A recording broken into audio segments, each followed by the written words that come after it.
Really like that. All right, there you have it. We getting that cleaned up, making it nice, making it pretty, shiny.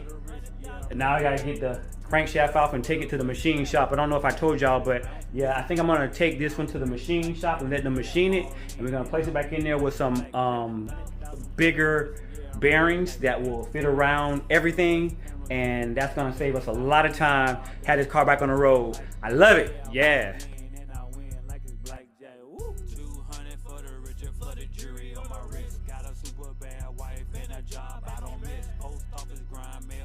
And I go meet him up in Illinois and hunt.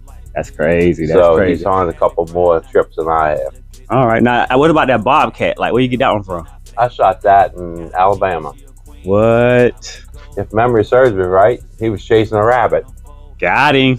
Yeah. Got him before he got the rabbit. Exactly. Rabbit was probably happy that you saved him. So you guys think y'all can help me out on that BMW 535? Absolutely. Okay. All right. Good. The turnaround time, what are you thinking? This will be mid next week. All right. While we're waiting, let's go ahead and clean the block. Hit it up with the intake turbo cleaner. Spray it all nice. Sprayed. And bring our drill over here. Nylon heavy duty brush. This is plastic, so it won't scratch the aluminum.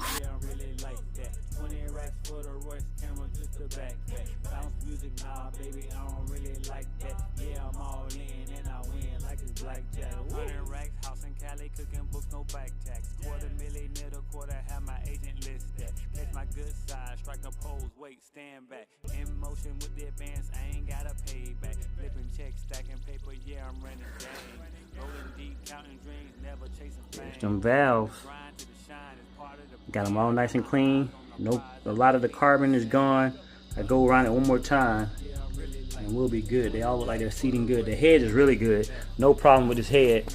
You're just gonna work on just a little more cleaning. All right, so getting ready to clean up the block of this N55. Got it already sprayed up with my foamy engine cleaner. Sprayed it up again. I'm gonna spray it up again a little bit more. Just want to spray it as much as possible, saturate it. That way when I get my brush on it, get all up under there. I'm gonna get those pistons clean. That way when I get my brush on it, everything will be all nice and saturated with this cleaner. I did take out piston 6, and I took out the piston 1 because I just wanted to make sure they were good to go. They are. Now I'm just going to go ahead and dress this up.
Go ahead and do a couple more sprays.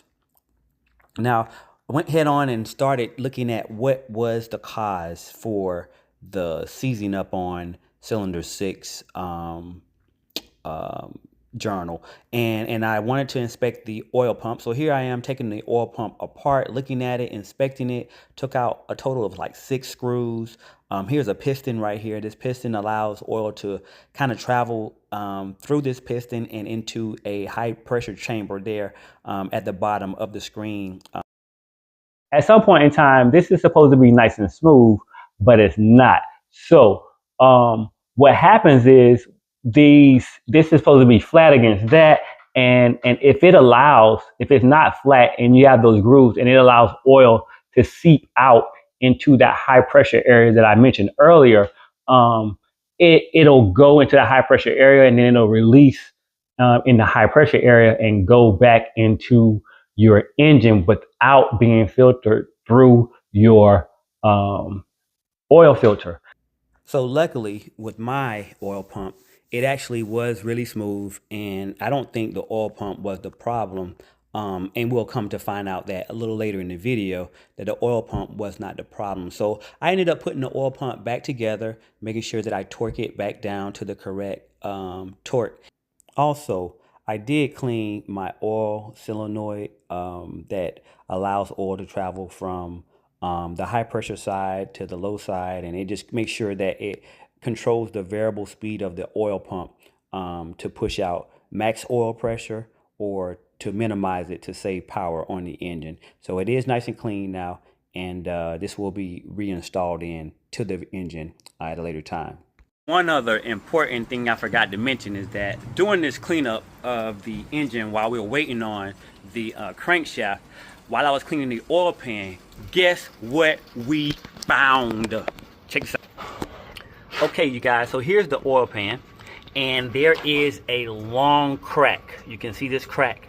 This crack is in this oil pan. Once I cleaned it up, I noticed that there was a lot of caked up oil in this area here when I cleaned it up, and once I got through it, I was able to see this crack. Now I turned it over, and I really didn't see the same. Again, it's a lot cleaner than it was, you guys. A lot cleaner than it was. I really didn't see anything except for right there. So I can pretty much sure, and it just looked like a lot of cracks in here. I'm pretty sure I took this to my mechanic here in town, and he said, "Oh yeah, I can see that right there would definitely cause a leaking oil situation." So we had ordered one. It's coming in from eBay, as you saw on my list of things to buy, and we got an oil pan coming. We're going to change this out and put it up here. Now I thought this was an aluminum oil pan, but come to find out, it's actually I guess it's called die cast. I guess it's called die cast metal or die cast iron or cast iron or something. So you can't weld that back together. You have to order a new one. And we have a new one coming. I think it'll be here next week as well. So a lot of parts coming in. We're gonna keep you informed. Let's go to the next thing. So we're back at Haranhan Auto Performance Parts here in New Orleans. And Ronnie is on his way out. But yeah, we're gonna go ahead, and we went ahead on and picked up our crankshaft for the N55. They did a great job. They machined it to a 0.25 millimeter. So all the bearings that I order for the main shaft and also the piston ring have to be a 0.25 millimeter. I found some on Amazon, and they only cost about twice as much as the normal ones. So instead of it being like $15, it was more like $30 for the pistons and $50 for the main. So not bad. So here's some of the special tools that we're going to be needing, and we have more coming, of course. This one here is going to allow us to be able to torque it, and this is going to allow us to torque the bolts that are coming for the engine to the correct spec. And then this is going to allow me to do the additional angle to make sure I get the correct torque angle on it as well. Also have some digital torque instruments. Obviously we needed this right here for the springs that are on the cams, on the intake cams. We needed those, and we have some parts starting to come in as well. This is going to be for the coolant. I noticed this on the other BMWs that I always like to replace this because the coolant pipe always is plastic and it breaks, it's brittle. And here's some of those tie rod ends. They come in a set, so I only needed one for the passenger side, but I guess I'll be changing both of them on the driver's side. And obviously we know we already have our crankshaft, and we have tomorrow we got parts coming in. All next week we have parts coming in, so we'll be ready to put this bad boy back together. With that being said, you guys, this is the breakdown of what it has cost. This is a breakdown of what we have done so far and what we still plan to do.